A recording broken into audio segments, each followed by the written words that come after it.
Now, dropping down into a little bit more of a nerdy kind of concept,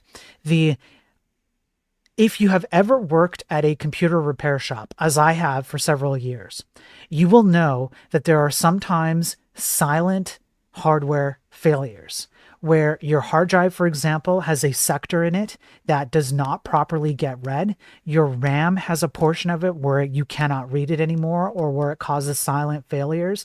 Sometimes you might be able to pick it up if you're looking at the logs, like system logs, etc. But these things can be quite silent and you don't know what's happening. Now I want you to imagine, let's step back out of the nerdy part, right? And let's get into a more general sense. What happens when an AI system needs to read a portion of the hardware that is silently failing?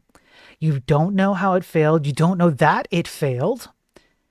And it depends upon reading this sector in order to provide you, Joe Blow from Kokomo, an answer to your question like, should I purchase this stock and invest my entire 401k in it?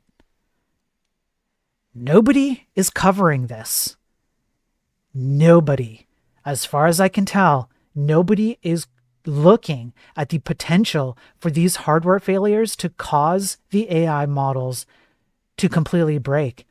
What people are covering, the closest thing that we have covered, is bit flipping, where there is a malicious intent of people to engage in electrical sequences inside of hardware, particularly GPUs in this case, in order to literally switch the ones and zeros inside of AI models, which makes the effectiveness of the AI model drop to, in some cases, 0% effectiveness if you do it correctly. But that has malicious intent behind it. This is just a natural course of hardware. And these things can fail. This is a known problem. So for example, silent data corruption occurs when a CPU or GPU gives you the wrong answer to an arithmetic operation. By definition, they are hard to catch because they only occur when protected mechanisms like ECC fail and allow bad data to percolate through the process. It's an acute problem for LLM training at scale. There are a few ways to detect silent data corruptions. Look for NaN, which is not a number. Look for inf in model weights, etc. Look for discontinuities and losses training occurs. Periodically recompute or compute parity for calculations. You note what they say here, though? I want you to consider what it takes if you have to recompute your model. All the training data costs, if you've spent hundreds of thousands, if not millions, to train your model, you have to do that several times in order to confirm that the hardware you trained your model on didn't silently fail as you trained it. So now you multiply your training costs and your training time by the number of times you had to retrain it, simply to invalid or to negate the idea that maybe there was a hardware silent failure. How often does this happen? Pay attention. Google reported silent data corruption events every week or two. They used dedicated resources to monitor for silent data corruption and used deterministic training to allow training to be replayed or recalculate weights when silent data corruption was detected. So you know all those costs to training a model before it even gets to your hands, that has to be repeated in order to confirm that hardware did not silently fail. And it happens every week or two. How often do you think that people are training these models, by the way? They do not say exactly how they detect silent data corruption and whether it only detected high order bits or all corruption events. Meta reported 6 silent data corruptions when training across 16,000 H100 GPUs for 54 days. So you can do some math. You know how long 54 days is? That's almost 3 months, right? Sorry, 2 months, not 3, right? Almost 2 months. Now you have 6 silent data corruptions and you have 16,000 GPUs. That seems small, but imagine now you scale that up across a year. Now, this only continues. There is a model that is supposedly a way to determine whether or not silent data corruption has happened. And so you can look here at what happens when data corruption happens.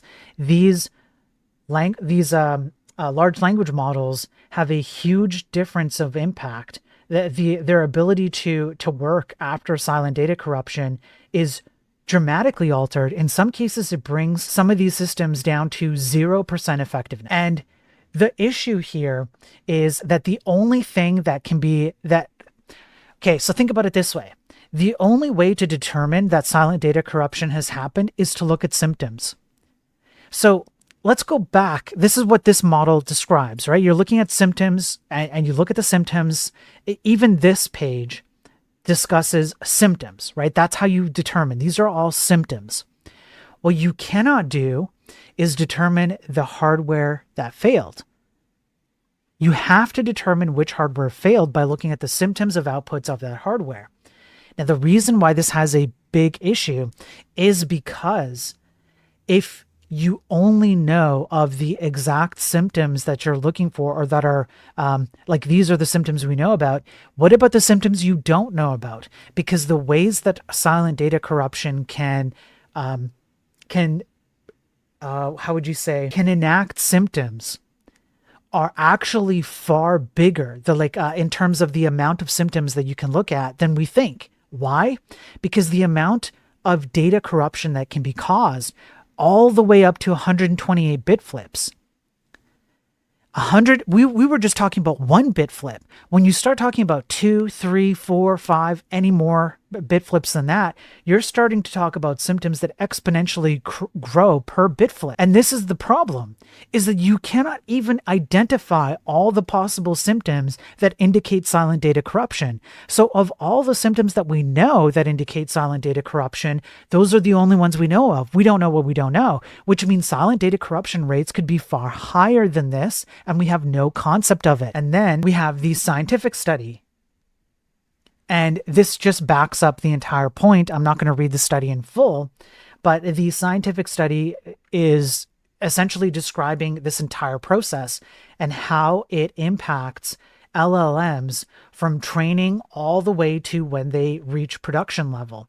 So you can imagine that these LLMs have to be trained to produce certain outputs, have safety mechanisms, and make sure they don't encourage self-harm, things like that. And then you get your hands on them as part of your, ChatGPT subscription or whatever, and you start asking it questions that seem innocuous, and then it starts giving you weird answers, and people go, well, why?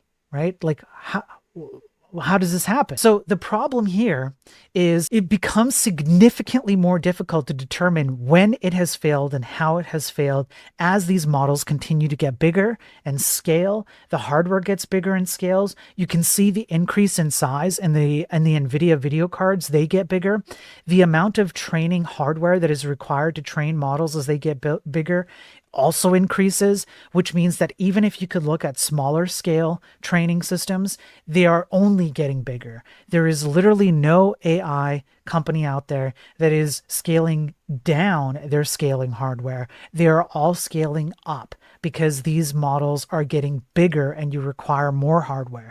So the amount of silent data corruption, things like errors that accumulate as these hardware systems get bigger in order to do training, it just scales with it, right?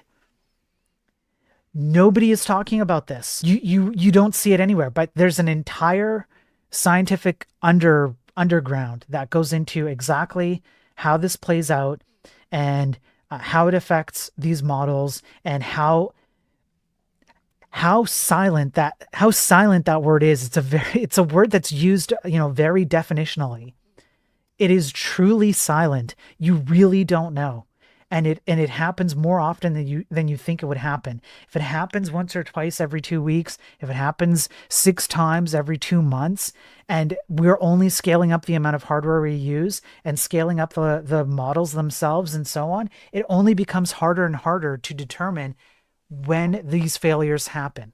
So we actually have no concept of how widespread this problem is. In any case, there you go. I wanted to bring this up.